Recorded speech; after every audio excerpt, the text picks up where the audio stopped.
Hi, I'm Tosh and I've been recording audio professionally for more than 40 years. These days, I use the Zoom H5 quite often, and it's got the same preamps as you'll find on the Zoom H4n Pro and H6. Zoom says that these are low noise preamps, but are they good enough to use on their own, or do you need to add a Cloudlifter to capture clean audio? If you don't know what a Cloudlifter is, it's an example of an inline mic preamp. Others include the Fethead, the SE Dynamite, and the Coda MB Stealth. They all do pretty much the same thing. They provide about 20 to 30 dB of clean gain. In doing so, they lower the noise floor of your recordings, so you don't get any annoying background hiss when you turn up the input gain on your recorder. I couldn't find any figures about the noise levels from the H5 preamps, so I did some of my own tests. I could plug a microphone into the H5 and measure the noise floor while gradually turning up the gain, but most of the noise is likely to be the room background. To get rid of that, I replaced the microphone with a 150 ohm dummy load. You can make one of these yourself like I did. What you'll need is a male XLR connector and solder a 150 ohm resistor between pins 2 and 3. I plugged the dummy load into input 1 on the Zoom H5, put headphones on and began recording. I started with the gain dial at 0, and every 20 seconds I increased the position of the gain dial by 1 whole division. I took note of whether I could hear any hiss in the headphones, and later I measured the average RMS amplitude of the recording for each gain dial position. Now, can I take a moment to ask, please consider a like, share and subscribe. You can also support this channel by using the links down in the description. Now, back to those results. Although there's a lot of useful information in there, I find data is more informative if you display it as a chart. So I've plotted the noise floor results against the gain dial position. You can see that the increase in noise flattens out at a maximum of around minus 66 dB at around dial position 9. But it's the hiss that you can hear that's important.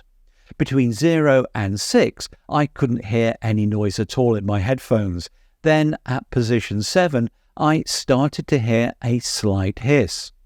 At 8, it was definitely noticeable and getting annoying. At 9 and above, it was really bad. We now have some numbers for the noise floor and at what gain position the noise becomes apparent. What we now need to know is how much actual gain is required for different mics. So I did another test.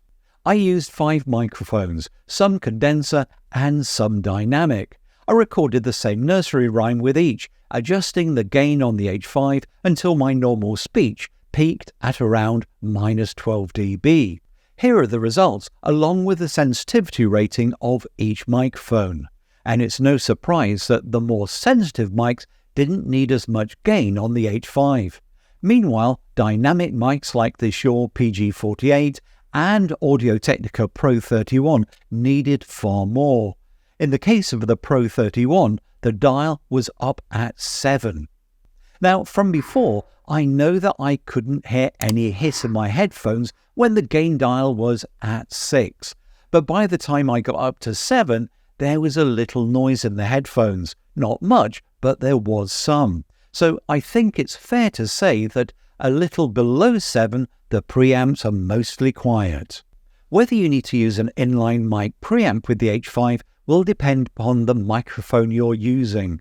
But of course, it'll also depend on what you're recording. But assuming that it's normal speech, peaking at around minus 12 dB, then I think it would be okay to use a microphone that only needs the gain dial turned up to a little less than 7. Up to that gain dial position, the H5 preamps should be more or less quiet.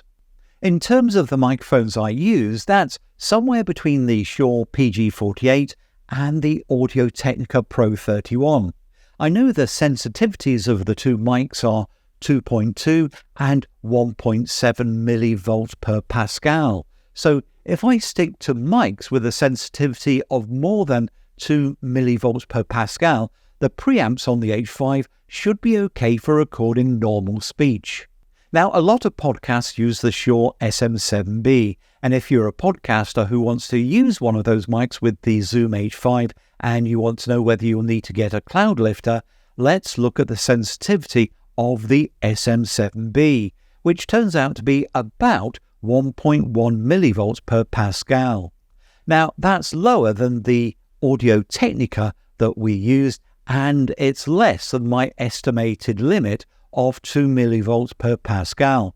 Therefore, the SM7B will need preamps on the H5, because the gain dial will probably have to be between 7.5 and 8, and that's definitely in the noisy portion of the H5 preamps. But what about the XY-H5 stereo capsule that comes with the H5? I contacted Zoom and they told me the mic sensitivity is minus 45 dB. Using an online conversion calculator, that's equivalent to 5.6 millivolts per Pascal. So the built-in preamps will be good enough when recording speech with the XY mics. However, if you're recording very quiet sounds in a field recording, well, that's a completely different set of tests that need to be done.